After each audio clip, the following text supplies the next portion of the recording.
긴 151문과 또 152문의 선언 속에서 우리는 실존적인 갈등을 하게 됩니다.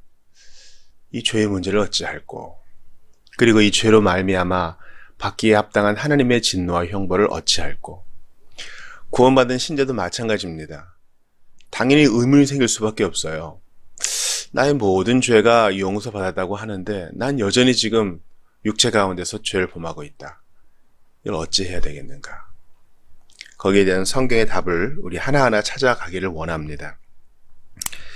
먼저 주님은 우리에게 회개와 믿음을 요구하십니다. 사도행전 20장 21절 보세요. 유대인과 헬라인들에게 하나님께 대한 회개와 우리 주 예수 그리스도께 대한 믿음을 증언한 것이라. 회개와 믿음은요, 이 복음사역의 가장 중요한 골자예요. 사도 바울이 잘 정리했죠. 유대인과 헬라인들에게, 이것은 차별 없이 누구에게나 하나님께 대한 회개, 예수님에 대한 믿음. 키워드로만 따지면 회개와 믿음을 증언하는 것이 바로 복음사역의 골자역, 우리 교회가 해야 될 가장 중요한 일이라는 것입니다.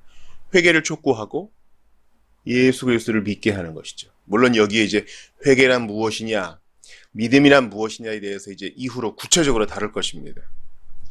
회개는 이전에 죄 지었던 데에서 돌이켜 하나님 아버지께로 가는 것이고, 믿음은 무엇입니까? 예수 그리스도께 대한 동의와 그분의 말씀에 대한 지식과 그분에 대한 전적인 의뢰로 그분께 가는 것이죠. 기억하세요. 예정과 예지, 이런 것이 주된 골자가 아니고요. 이 죄로 인한 진노와 형벌의 문제 해결받기 위해서는 반드시 회개와 믿음이 있어야 돼요.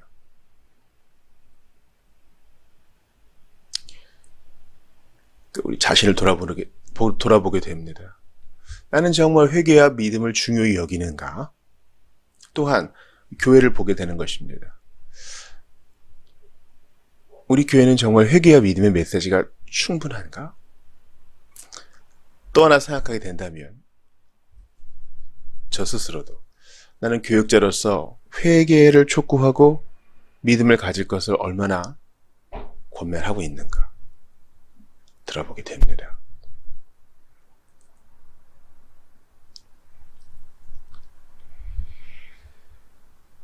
여기에 대해서 예수님께서 말씀하신 것들을 먼저 살펴보겠습니다. 누가복음 13장 3절과 5절을 보세요. 너희에게 이르노니 아니라 너희도 만일 회개하지 아니하면 다 이와 같이 망하리라. 3절과 5절이 똑같습니다. 공교롭게도 이거 주일에 알려드린 말씀이죠. 우리가 이태원 사건에 대해서 이렇다 저렇다 우리 얘기하는 걸 잠깐 멈추고 유족들을 주의 손에 맡기고 사태의 조속한 해결을 위해서 애쓰는 공직자들을 위해 기도하되 빠른 가치 판단하지 말자 우리 했습니다. 그러면서 이러한 일이 예수님 당시에도 있었는데 실로암 망대가 무너지거나 갈릴리 사람들이 희생되거나 여러 일들이 있었죠. 주님은 공교롭게도 이것을 사람들에 대한 개인적 적용으로 돌리세요. 너희 인생도 이와 같다. 앞날이 어떻게 될지 모른다.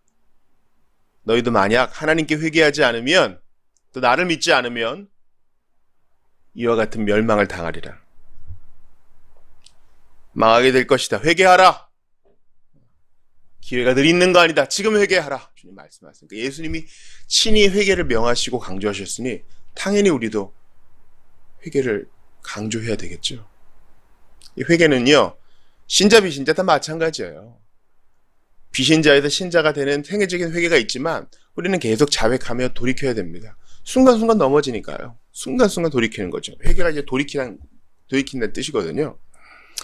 마태복음 3장 7, 8절을 보세요.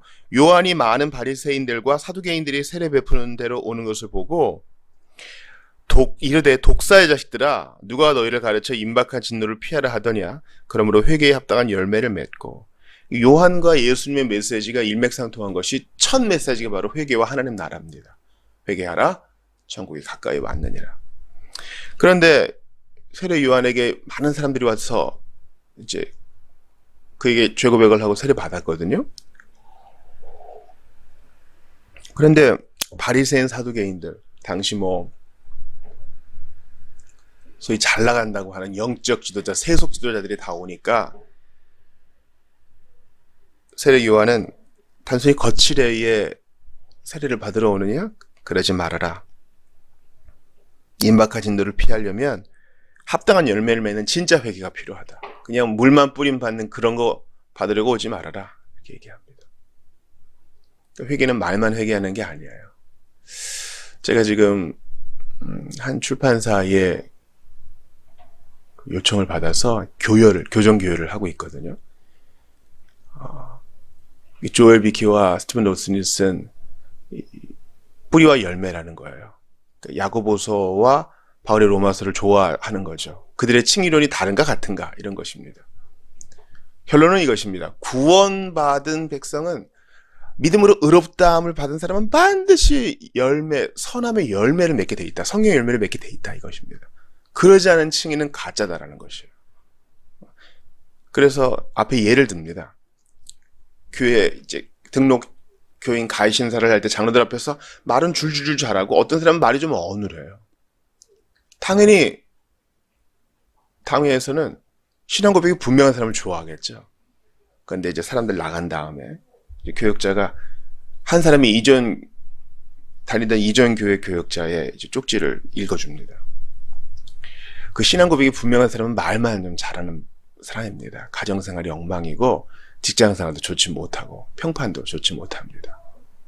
이렇게 되면 그 사람의 신앙 고백을 의심해 봐야 되겠죠. 마찬가지로 요한이 말한 것처럼 회개에 합당한 열매를 맺고 바리새인으로서 사두개인으로서 누렸던 허례허식 거칠애 다 버리고 이전의 위선 다 버리고 겸손한 마음으로 나아오는 것, 이게 바로 임박한 진노를 피하기 위해서 하나님이 우리에게 요구하시는 거예요.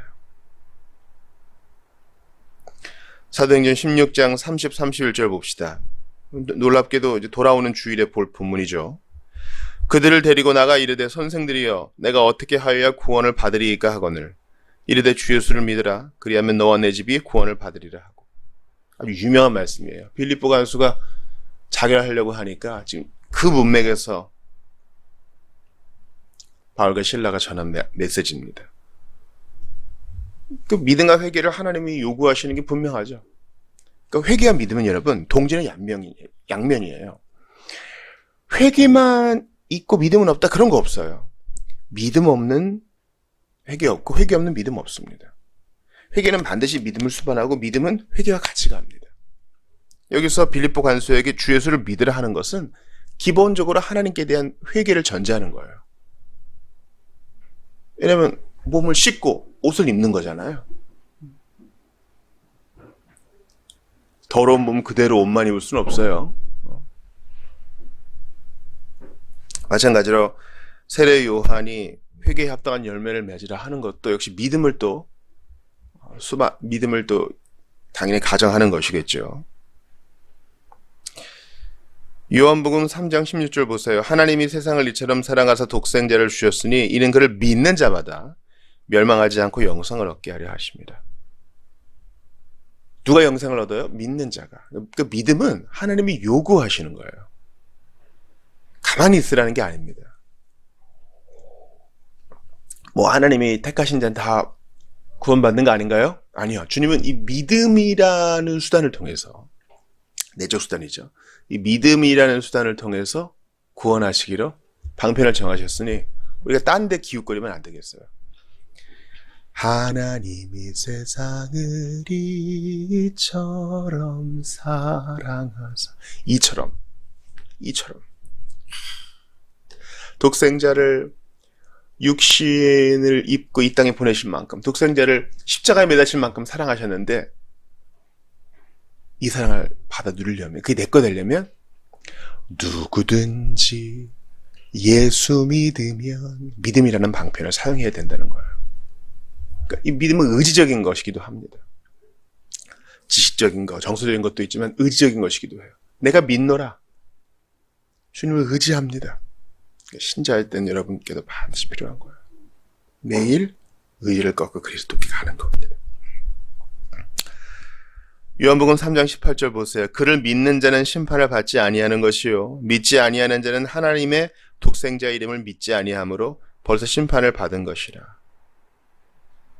이 짧은 본문에 믿는다는 말이 벌써 3번이나 나오죠. 간단한 공식이죠. 믿으면 구원받고 믿지 않으면 심판을 받는다. 그럼 오늘도 믿어야 되는 거예요. 아이 목사님 뭐 믿는 게 뭐 별거 아니잖아요. 그냥 저 믿어요. 이렇게 가볍게 얘기할 게 아니에요. 지식적으로 알아야 되고 감정적으로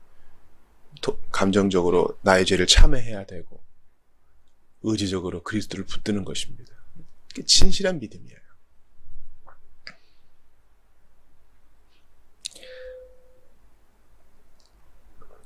이런 내적인 방편뿐만 아니라 외적인 방도도 우리에게 주어졌습니다.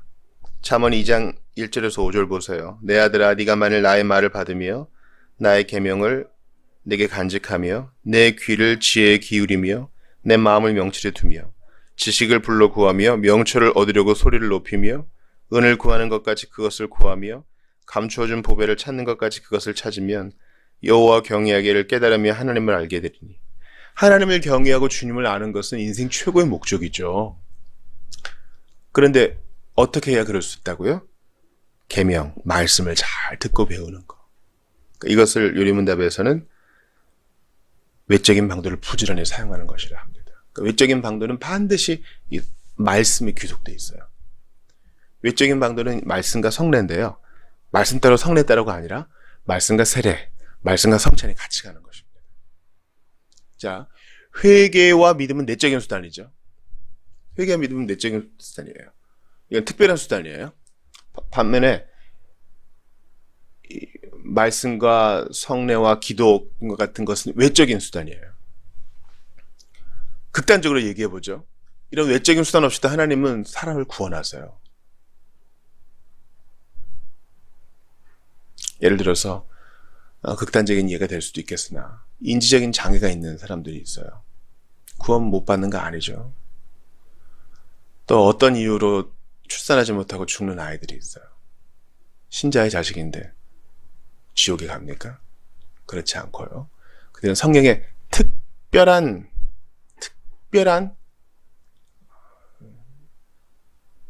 사역으로 구원을 받습니다.